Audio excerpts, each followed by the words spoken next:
आज हम पढ़ेंगे हराश, आशय और उसकी विभिन्न विधियाँ। यह यूपी बोर्ड के 12th के छात्रों के लिए बहुत ही इम्पोर्टेंट चैप्टर है। इसको बड़े ध्यान से पढ़ेंगे। सबसे पहले पढ़ेंगे हराश का अर्थ। आगम प्राप्त करने के लिए व्यवसाय में स्थायी संपत्तियों के लगातार प्रयोग किया जाता है।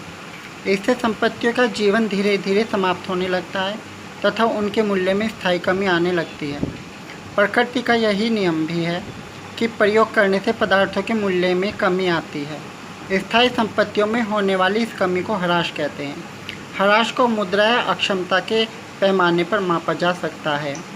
हराश को अंग्रेजी भाषा में डेप्रिसिएशन कहते हैं, जो लैटिन भाषा के प्रेटियम शब्द से बना है, जो दो शब्दों का योग है, डे और प्रेटियम।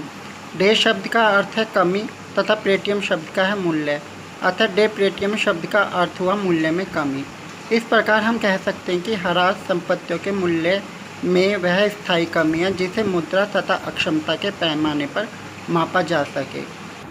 हराश, इसको लॉस भी कह सकते हैं हम, क्योंकि डेप्रिसिएशन हमारी हानि होती है। परिभाषाएं। सबसे पहली परिभाषा है विलियम पिकल्स की। किसी संपत्ति के गुण, परिणाम तथा मूल्य में स्थायी तथा निरंतर होने वाली कमी को ही हराश कहते हैं। संपत्तियाँ जैसे हमारा फर्नीचर हुआ, मोबाइल हुआ, मोटर कार हुई, स्कूटर हुआ, गाड़ी हुई, ये सब हमारी संपत्तियाँ हैं। इनका मूल्य धीरे धीरे कम होता जाता है क्योंकि हम इनको प्रयोग करते हैं। इनके प्रयोग करने से इनका मूल्य जो गिर जाता है वही हराश कहलाता है। स्पाइसर व पेगलर के शब्दों में मूल्य ह्रास एक निश्चित समय में किसी भी कारण से संपत्तियों के कार्यशील जीवन की समाप्ति का माप है। और भी बहुत सारे अर्थशास्त्रियों ने, बड़े बड़े विद्वानों ने इसकी अलग अलग परिभाषाएं दी हैं। ठीक है, इनको ध्यान से पढ़ेंगे, इनको कॉपी में भी नोट कर सकते हैं।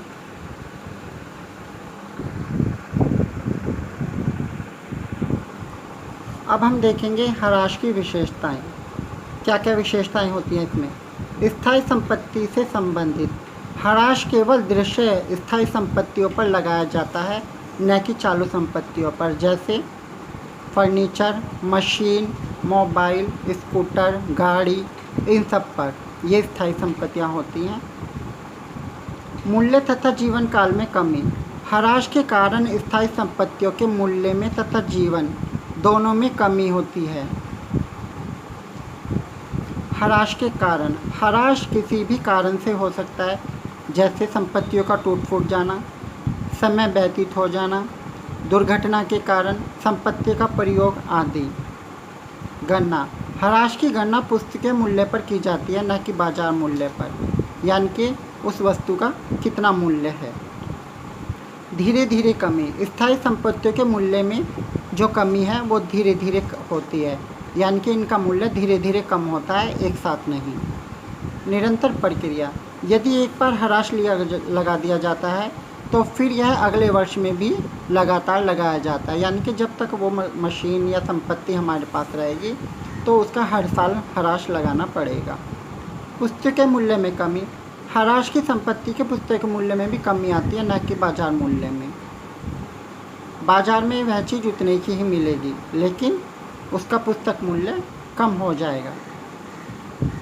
अमूर्त संपत्तियों पर हराश नहीं। हराश शब्द का प्रयोग मूर्त संपत्तियों पर लगता है, अमूर्त पर नहीं, जैसे ख्याति, पेटेंट तथा अधिकार तथा अक्षयशील संपत्तियाँ जैसे खाना, तेल के कुएं आदि के लिए नहीं लगता। हराश का लागत से अधिक न होना।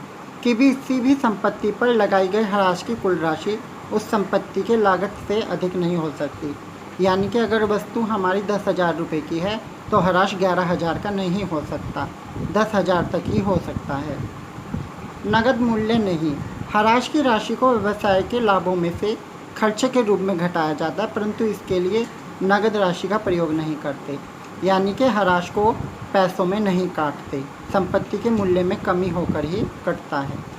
भूमि पर हराश नहीं लगता, क्योंकि ज़मीन घिसती नहीं है, इसलिए ज़मीन पर कभी हराश नहीं लगता। मात्रात्मक एवं गुणात्मक कमी। स्थायी संपत्तियों के मूल्य में कभी मात्रात्मक एवं गुणात्मक दोनों प्रकार की होती है। लेखा मूल्य ह्रास व्यवसाय के लिए हानि होती है, अतः इसे लाभ हानि खाते के डेबिट पक्ष में लिखा जाता है। ये ह्रास की विशेषताएं हैं, इनको बड़े ध्यान से पढ़ेंगे और कॉपी में भी नोट कर लेंगे। अब हम पढ़ेंगे ह्रास के कारण, यानी कि ह्रास किन कारणों से लगता है। पहला है घिसावट एवं अक्षय। ह्रास का मुख्य कारण संपत्तियों का लगातार प्रयोग करना है।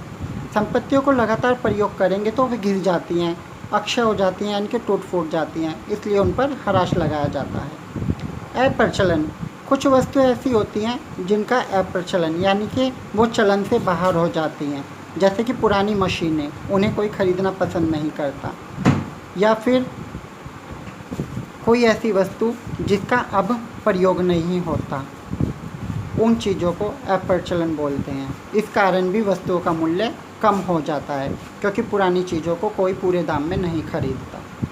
समय बीतने के कारण, कुछ वस्तुएं ऐसी होती हैं जिन पर अगर समय बीत जाता है तो वे कम मूल्य की हो जाती हैं, जैसे पट्टा, कॉपीराइट, पेटेंट्स। इन सब के मूल्य समय के बीतने के साथ साथ कम होते जाते हैं। बाजार मूल्य में स्थायी कमी के कारण, कुछ वस्तुएं ऐसी होती हैं कि बाजार में उनका मूल्य कभी कम या ज़्यादा होता रहता है, तो इसलिए भी वस्तुओं के मूल्य में ह्रास हो जाता है। अचानक जैसे कोई वस्तु 10,000 रुपये की है, लेकिन उसका दाम गिर जाता है तो वो 8 या 7,000 रुपये की हो जाती है। जैसे कि तुमने देखा हो, पहले मोबाइल बहुत महंगे महंगे आते थे। अगर कोई मोबाइल अब पहले आता था 12,000 रुपये का, लेकिन अब वो 8 या 9,000 रुपये का हो गया, तो समय बीतने के कारण उसका मूल्य कम हो गया, तो उसको भी बाजार मूल्य में स्थायी कमी का कारण माना जाता है। नंबर है दुर्घटना आदि के कारण। दुर्घटना के कारण भी संपत्तियों के मूल्य में कमी आ जाती है, जैसे तूफान, आग, बाढ़, भूकंप या एक्सीडेंट वगैरह के कारण कुछ संपत्तियों के मूल्य कम हो जाते हैं। निरंतर प्रयोग के कारण, कुछ संपत्तियां ऐसी होती हैं जिनको हम लगातार प्रयोग करते रहते हैं और वे लगातार प्रयोग करने के कारण घिस जाती हैं, तो इसलिए भी उनका मूल्य कम हो जाता है। रिक्तीकरण के कारण, कुछ संपत्तियां ऐसी होती हैं जिनके भंडार सीमित होते हैं। इन भंडारों में से पदार्थ निकलने पर इनके भंडार घटते हैं, जैसे खान में से कोयला निकालना और कुओं से तेल निकालना। इस प्रकार से भी मूल्य में कमी आती है। भौतिक विनिष्टता के कारण, भौतिक विनिष्टता घिसावट तथा प्रयोग से उत्पन्न होती है, जैसे मशीन को काम में प्रयोग करने से मशीन में कटाव, जंग, सड़न हो जाती है, तथा हवा, धूप और अन्य प्राकृतिक कारणों से मशीन में कुछ दोष उत्पन्न हो जाता है, तो इस कारण भी मशीन का मूल्य कम हो जाता है। कुछ संपत्तियों के मूल्य में इस तरह से कमी आ जाती है। ये ह्रास के कारण थे। ह्रास के कारण यानी कि जिनके कारण संपत्तियों का मूल्य कम हो जाता है। इनको बड़े ध्यान से पढ़ेंगे और इनको अपनी कॉपी में भी नोट कर लेंगे।